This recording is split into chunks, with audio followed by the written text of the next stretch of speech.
Dear students, complex number के इस नए लेक्चर में आप लोगों का वेलकम। एक वो बच्चे जो मेरे को पहली बार देख रहे हैं उनसे मैं यही कहूँगा कि आप मेरे चैनल को सब्सक्राइब करें, लाइक करें और शेयर करें। और जो पहले से देखते आ रहे हैं वो पूरा वीडियो देख करके अपनी प्रॉब्लम्स का सॉल्यूशन करें। कॉम्प्लेक्स नंबर का चैप्टर है, अपने लास्ट मोमेंट पर चल रहा है।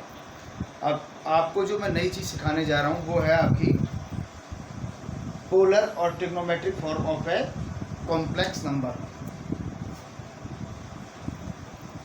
पोलर फॉर्म और ट्रिग्नोमेट्रिक फॉर्म। देखिए, कॉम्प्लेक्स नंबर का जो रिप्रेजेंटेशन किया जाता है उसको रिप्रेजेंट करने के लिए ये आपका ओ है, यहाँ x, 0, ये 0, y, और ये आपका होता है p, x, y, इसे हम x plus iota y z is equal to ये लिखा जाता है कॉम्प्लेक्स नंबर को। ठीक है, यदि आप इसको इस तरह से देखें, x, 0 ये मान लीजिए, ये यहाँ से यहाँ तक की डिस्टेंस x होती है और ये डिस्टेंस क्या है, y। ये आपका 90 डिग्री का एंगल है और इसे क्या कहते हैं हम, थीटा। तो ये आपका ट्रिग्नोमेट्रिक रूल से x square plus y square हो जाएगा। यही होगा x square plus y square. Then इसे हम परपेंडिकुलर से base, cos of theta is equal to base upon hypotenuse. Hypotenuse होगा आपका ओपी। ठीक है ना। तो cos of theta is equal to x upon OP. Then x is equal to mod OP cos of theta. ऐसे ही आपका sine of theta is equal to y upon mod OP. Then y is equal to, या आप सीधा इसको ऐसे लिख लीजिए, आप मॉड्यूलस नहीं जानते हो, यहाँ लिख लेते हैं केवल क्या, OP. X is equal to OP क्या है आपका, x square plus y square cos theta, या मोड आर लिखते हैं हम क्या, अंडर रूट मोड आर या mod z, x square plus y square, इसे हम आर भी लिख सकते हैं, x square plus y square. Then r square is equal to x square plus y square, यही आता है। Then x is equal to r square cos theta, और Y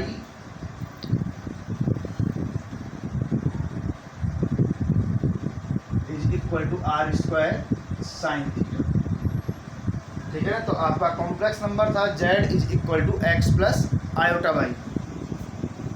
z is equal to x plus iota y था आपका complex number. Then z is equal to x r square cos theta plus iota r square sine theta. Then z is equal to r square is common, cos theta plus iota sine theta. ये आपकी polar form कहलाती है, या इसको trigonometric form कहते हैं। ठीक है ना। y upon x is equal to r square sine theta upon r square cos theta. R square से r square cancel. Then tan theta is equal to y upon x and theta is equal to tan inverse y upon x. y क्या होता है इसमें, इसे हम क्या कहते हैं, इमेजिनरी पार्ट ऑफ z, और x क्या होता है, real part of z। Then theta is equal to हो गया आपका tan inverse imaginary part of z upon real part of z. ये आपका थीटा होता है, imaginary part of z upon real part of z. ये इसकी जो अलग अलग क्वाड्रेंट में पोजीशन है, मैं आपको लास्ट क्लास में समझा चुका था इन चीज़ों को। अलग अलग क्वाड्रेंट में इसकी पोजीशन क्या होती है ये बताया था। फर्स्ट क्वाड्रेंट में अल्फा, सेकंड क्वाड्रेंट में ये हो जाता है pi minus alpha, third quadrant में माइनस पाई माइनस अल्फा, और फोर्थ क्वाड्रेंट में ये थी आगे क्या alpha minus alpha. X axis की पॉजिटिव डायरेक्शन में बनने वाले एंगल को हम आर्ग्यूमेंट कहते हैं, और थीटा यहाँ किसको रिप्रेजेंट करता है, आर्ग्यूमेंट को रिप्रेजेंट करता है। ठीक है, तो अब इसके ऊपर हम प्रॉब्लम्स कर लेते हैं, किस तरह से प्रॉब्लम सॉल्व करनी होती है हमें। कुछ प्रॉब्लम्स आपको समझाई भी थी मैंने, चलिए और प्रॉब्लम्स देख लेते हैं थोड़ी बहुत। और ये आपका वैसे तो चैप्टर कंप्लीट ही है, फिर भी अगर आपकी कोई प्रॉब्लम हो तो मुझे आप कमेंट कर देना। इसके बाद इसके MCQ BSCQ वगैरह हम देखेंगे, जिससे और आपको कुछ मिल सके नया। देखिए क्वेश्चन आपका ये है,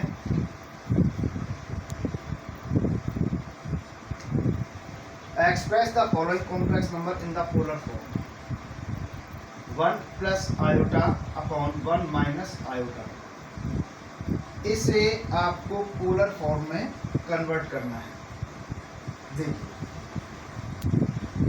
पोलर फॉर्म में कन्वर्ट करने से पहले सबसे पहले इसे क्या करेंगे, हम इसे a प्लस आयोटा b की फॉर्म में चेंज करेंगे। 1 plus iota upon 1 plus iota, correct. Then z is equal to 1 plus iota का whole square upon 1 minus iota square, correct. Then z is equal to 1 plus iota का whole square होगा 1 plus iota square plus 2 iota upon 1 plus 1। Iota square is equal to -1, then it is +1 हो जाएगा।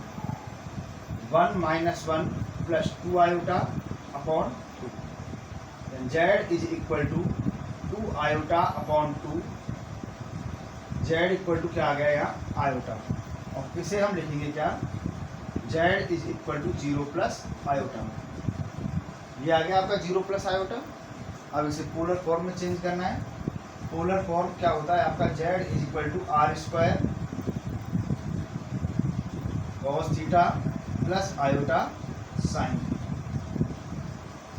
r square is equal to होगा क्या आपका x square plus y square, then 0 plus 1। r square is equal to हो गया क्या 1, then r is equal to plus minus 1।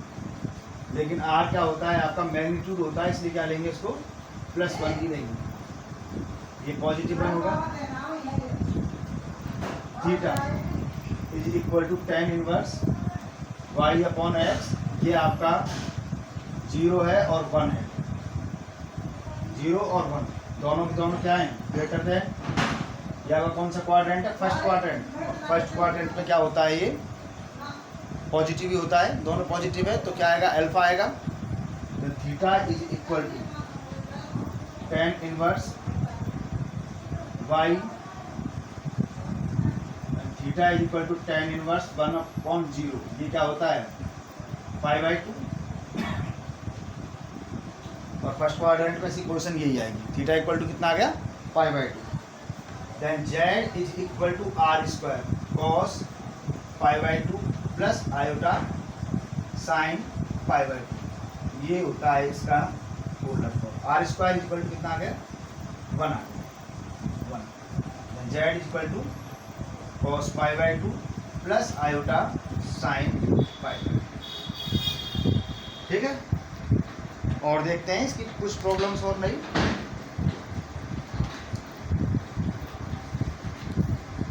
देखिए अब आप इसकी प्रैक्टिस करते रहिए, बस प्रैक्टिस करते रहिए।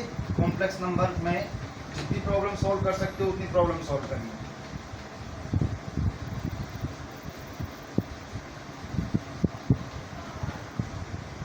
क्वेश्चन है आपका z is equal to iota minus 1 upon cos pi by 3 plus iota sine pi by 3।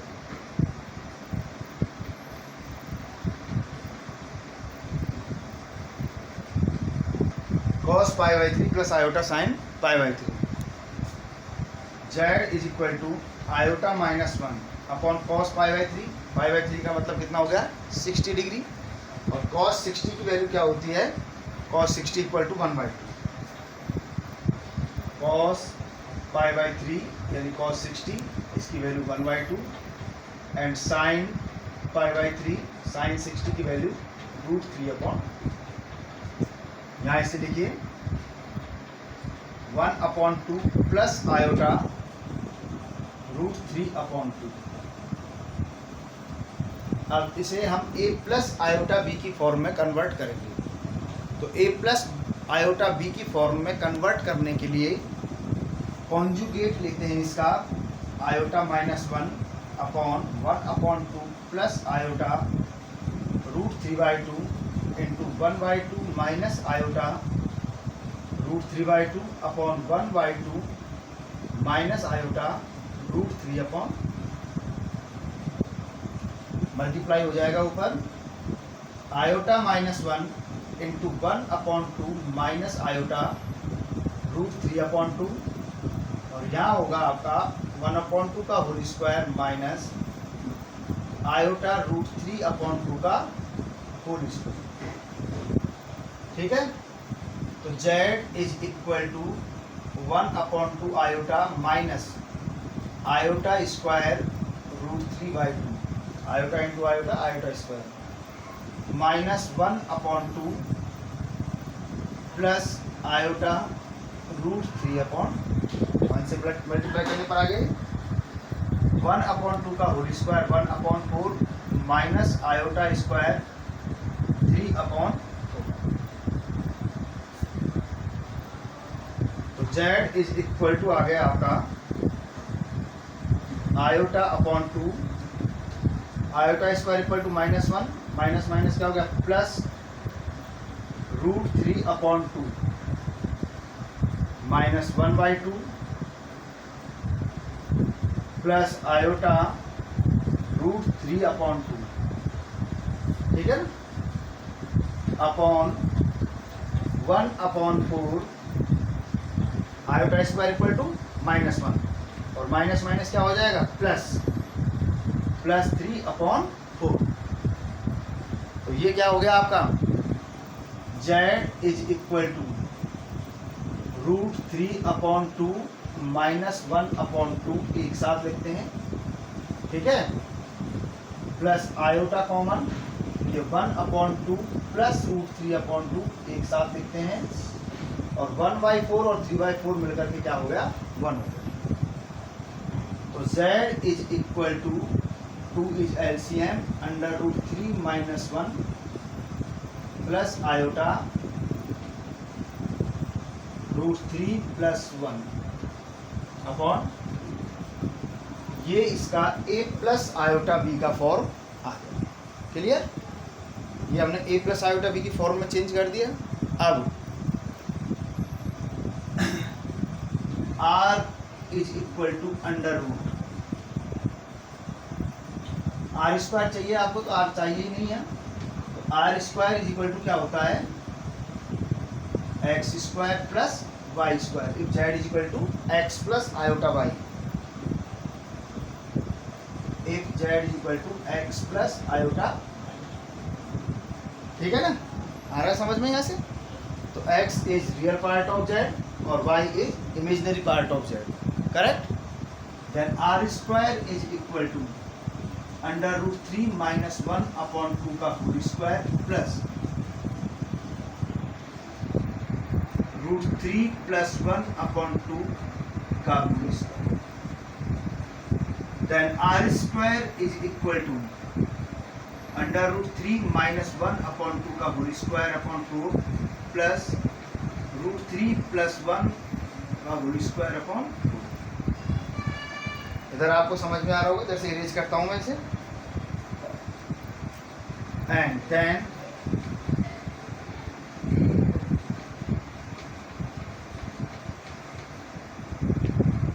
r square is equal to √3 - 1 का होल स्क्वायर हो गया 3 + 1 - 2 √3,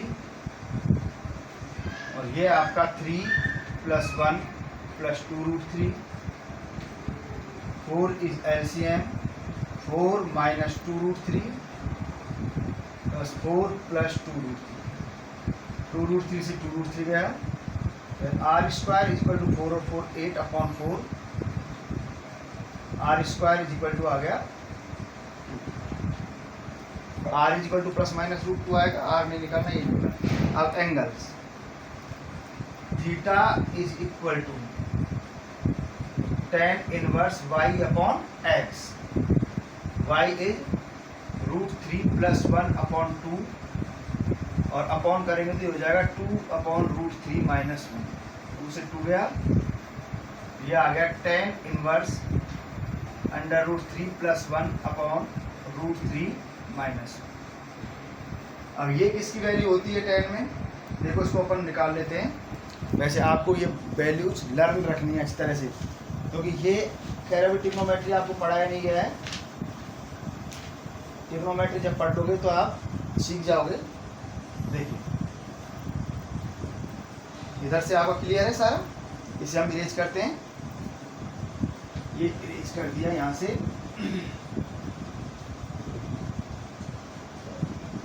देखिए √3 - 1/2 और √3 + 1/2, वैसे तो आपको दिख रहा है कि ये दोनों पार्टी आपके कैसे हैं, ये पॉजिटिव होगा तो √3 1.732 होता है, -1 प्लस बचेगा, यानी ये भी और ये भी आपका प्लस, यानी क्या है, क्वाड्रेंट नंबर फर्स्ट है। वहाँ पर थीटा इक्वल टू क्या होता है, अल्फा, यानी जो वैल्यू आती है वही आती है ना। अब इसे निकालते हैं। ये आपका theta is equal to tan inverse, यहाँ से आप √3 कॉमन ले लीजिए, ये होगा 1 + 1/√3, और √3 1 - 1/√3।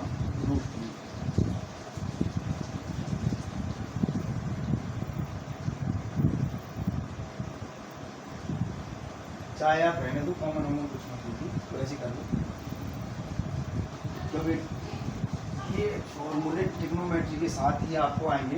एक फॉर्मूला होता है tan a + b is equal to होता है tan a + tan b upon 1 - tan a tan b। इसे मैं इस फॉर्म में कन्वर्ट करता हूँ। देखो theta is equal to tan inverse, tan में √3 वैल्यू होती है 60 डिग्री, यानी π/3 की, है ना। इसको लिख सकता हूँ मैं 1 + √3 अपॉन, देखो ये यहाँ पर √3 - 1 है, इसलिए हमने यहाँ से क्या करना है कि इसको 1 पॉजिटिव को बना लें, तो √3 कॉमन ले लें। √3 कॉमन लेने के बाद आपका बचेगा, ये √3 कॉमन आया, √3/√3 1 प्लस, कॉमन का मतलब होता है डिवाइड करना, 1/√3 और अपॉन √3, यहाँ भी क्या रहेगा 1 - 1/√3, √3 से √3 कैंसिल हो जाएगा। Then theta is equal to tan inverse 1 + 1/√3 upon 1 - 1/√3। अब इसे हम एंगल फॉर्म में चेंज करते हैं। देखो बेटा, theta is equal to tan inverse 1 + 1/√3 1 - 1 × 1/√3, ये लिख सकते हैं इसको, 1 × 1/√3 लिख सकते हैं ना। ये क्यों लिखा हमने, इसका रीजन ये है। देखिए इसे हम यहाँ से इरेज करते हैं।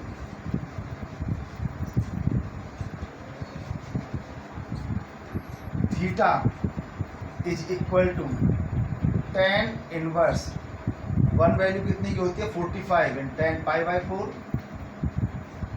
प्लस tan 1/√3 tan 30 का मतलब π/6 अपॉन 1 माइनस tan π/4 और tan π/6। देखो इस तरह से ये फॉर्मूला बन गया tan A plus tan B upon 1 minus tan A tan B। ये होता है आपका किसका formula, tan inverse tan π/4 plus π/6। ये कैंसिल हो जाएगा, थीटा इज इक्वल टू आ गया 12 एलसीएम आ जाएगा, 4 3 जा 12 3 पाई और 6 2 जा 12 2 पाई, then it is 5 pi upon 12। 5 pi upon 12 का मतलब होता है 5 टू पाई की वैल्यू 180 होती है अपॉन 12। 15 टाइम कैंसिल हुआ, ये 75 डिग्री होती है इसकी, फर्स्ट क्वाड्रेंट ये इतना ही रहेगा। ठीक है, थीटा 5 पाई अपॉन 12 आ गया। अब इसे हम लिख देते हैं किसमें, पोलर फॉर्म में। पोलर फॉर्म क्या था आपका, polar form z is equal to r square cos theta plus iota sine theta. z is equal to r square cos 5 pi upon 12 plus iota sine 5 pi upon r square 2 था आपका, are square value से निकाली थी 2। ठीक है, तो आपने ये प्रॉब्लम समझी होगी। अब इस टाइप की प्रॉब्लम्स और आपके पास होंगी, है ना, ये आप देखना और क्वेश्चन करना। अगर आपसे प्रॉब्लम नहीं होती है तो आप कमेंट करके मुझको रिप्लाई करें, मैं आपके सॉल्यूशन कराऊंगा। अब वैसे तो ये एक्सरसाइज में इसी टाइप के क्वेश्चन है, ये चैप्टर आपका कंप्लीट होता है, लेकिन फिर भी कुछ प्रॉब्लम्स जो हैं उनको और करा दूंगा। इसके बाद हम जो करेंगे इसके very short answer questions, MCQs and BSCQs। Please एक अनुरोध को आप स्वीकार करें कि पूरा वीडियो देख के कम से कम चैप्टर को कंप्लीट करें। यदि आपको समझ में आता है तो चैनल को लाइक करें, सब्सक्राइब करें और शेयर करें। इसी के साथ आज के लिए बस इतना ही, अगली क्लास के लिए फिर मिलेंगे।